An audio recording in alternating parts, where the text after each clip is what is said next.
So in today's video, we're going to take a look at a technique that I use all the frickin' time in my playing, and I never even really thought about making a video about it until it was mentioned by my wonderful student and subscriber, Greg. So thanks, Greg. Today we're going to talk about a technique called hybrid picking and how I use it.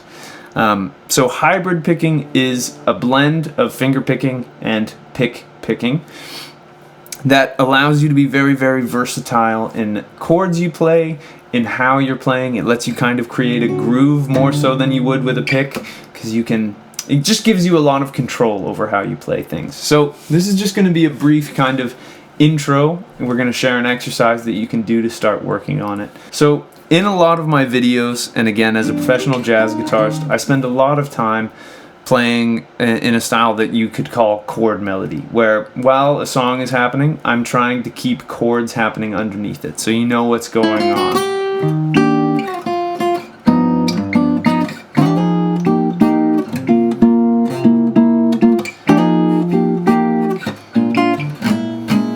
And there I broke. So I'm playing the melody and I'm playing the chords, and I'm creating some cool textures by bouncing between the 3 fingers that are free and of course my pick, which ties up 2 of my fingers on my right hand. And so one of the huge benefits of this in this style is that when you play like this, you basically, whereas if I was strumming, it's a lot harder to make just the top note ring out, where when I have fingers and a pick on my side, I can really kind of crank with my pinky that melody note so that I get as loud and pronounced of a thing as possible. Just like if you went to see a band, you would want the singer to be the loudest thing happening over the band, right? And so when you play instrumental music, the melody is the most important thing. So I'm always getting a little bit more grab out of my pinky or out of my ring, whatever finger is playing the melody. I'm always getting that. So that's a huge thing for it. And the other thing that's wonderful about this is it lets you have, again, you get this dynamic range, but you also get to create kind of like if you were a piano player rolling out chords that you can't really do if you're strumming a chord on the guitar with your pick, because you just have less individual control of dynamics and what's going on. So for the exercise for this, I thought what would be good is we're going to look at a harmonized major scale using drop 2 chords on our middle 4 strings. So these are some really, really common jazz chords. And the reason that I'm choosing these are because they're 4-note voicings. And if you do the math, 5 fingers, but 2 are tied up. So you have a pick and 3 fingers, you got 4. So let's look at a couple different ways that we could do this harmonized major scale. There'll be some diagrams popping up here for you to follow along. But if we were to go in the key of B flat major, our chords would be B flat major 7, sorry, C minor 7. We would have D minor 7. We would have E flat major 7. We would have F dominant 7. We'd have G minor 7. We would get A minor 7 flat 5 or half diminished. And if we go all the way up, we get B flat major 7 again. And now let's just look at a couple different ways that we can go through this and take advantage of some different textures and different things that make hybrid picking such a powerful technique, especially in the case of solo guitar or jazz guitar, or you can use it in any music. But this particular kind of chordal application of hybrid picking.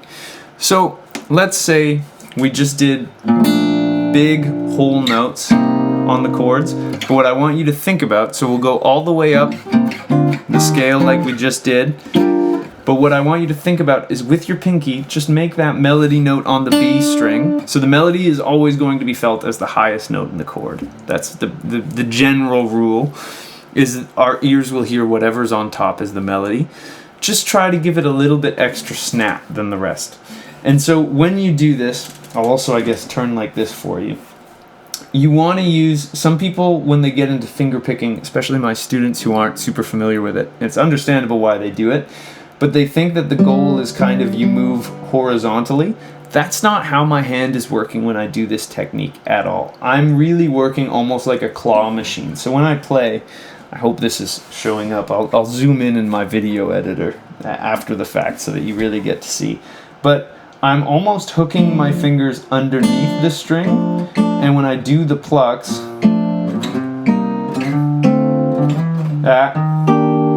I'm almost plucking them up to my palm. So you're almost hooking under the strings rather than trying to rake through them as hard as you can. And so that is the basic technique of your hand. And what we're going to do in this first demo is we're just going to let the chords ring out as loud as we can possibly get them. We're going to get the melody note of the chord. If you have to be a little bit brutish, like that was maybe so much louder than the rest of the chord, it's unpleasant. But it's a good way to start with this idea. We're trying to get it to ring out nice and loud. And then of course you can go back down.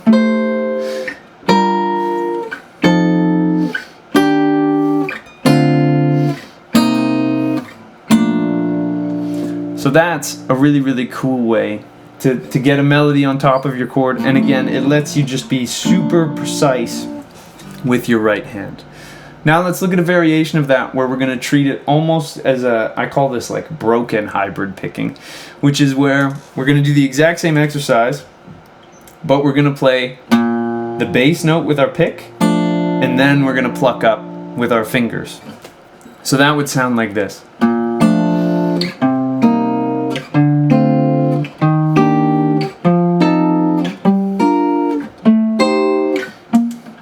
Getting this high on an acoustic guitar is not always the easiest. Forgetting the chords now.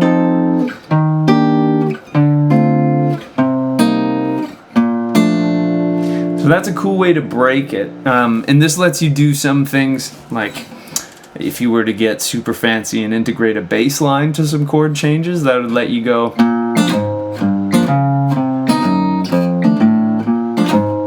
where you're breaking up those two motions, which is a little bit of a corny texture. I don't love doing it all the time. I might dip into it for a little bit if I was on a solo guitar gig or something. But it is something that you can do. And just breaking it up, like when I play bossa style guitar, I don't do what a lot of guitarists would do, which is chew on their picking.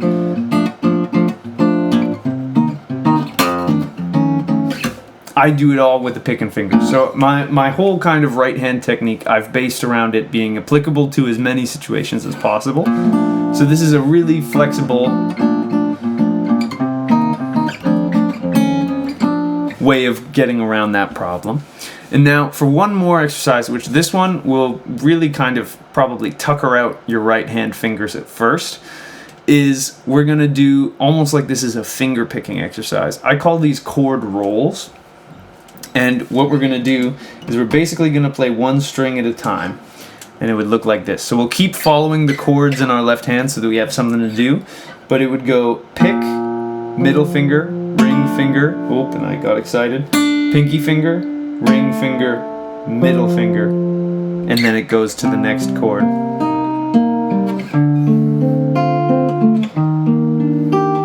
Feels a little bit awkward at first, and I played the wrong chord. I'm gonna not play and talk while I do this maybe. But going through this, again, it's really gonna work out your dexterity and your accuracy with those fingers. So, let's take another look at it. We would have C minor, D minor, 7,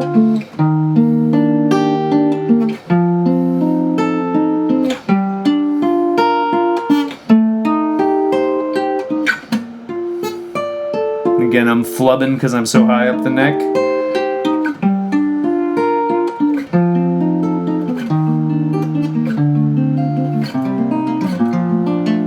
Sped up a lot at the end there, but just so you get the idea of building this dexterity and kind of this finger independence, that's a really good way to do it. And again, you can come up with permutations. So what if you jumbled it? So now it was pointer, ring, middle, pinky. You can do a whole bunch of stuff with it. But this is just kind of an intro to the technique, why I do it, and some cool ways for you to practice it in your own playing. So If you want to download those diagrams that were popping up here in the right-hand side, or yes, your right-hand side of the screen, you can get those from my website, link down in the description there. If you enjoyed this lesson, I'd really appreciate it if you could like and subscribe. It really helps me out more than you could know. If you want to take a guitar lesson with me, I have a link to get in touch with me down in the description. I'd love to work with you on whatever's troubling you on the guitar. I've been working with a bunch of you from YouTube lately, and it's been so fun to connect with people all over the world. If you want to support me in the free videos I'm putting out here, you can subscribe to my Patreon. On Patreon, you get early access to videos as well as some behind-the-scenes sneak peeks and cool stuff that I'm working on. So I'd love to see you over there. Another great way to support me is to purchase my ebook, which is full of scale diagrams and arpeggio diagrams. I also have a video course that's all about triads and different ways you can play them and practice them on the guitar. So those are some awesome ways to support the free content here while also getting some kind of extra in-depth education that I wouldn't put in a free YouTube video. And last but not least, I got new videos coming out every single week, so I hope I'll see you in the next one. And until I do, I'll wish you a wonderful day, and I hope you have some fun playing the guitar. Thanks.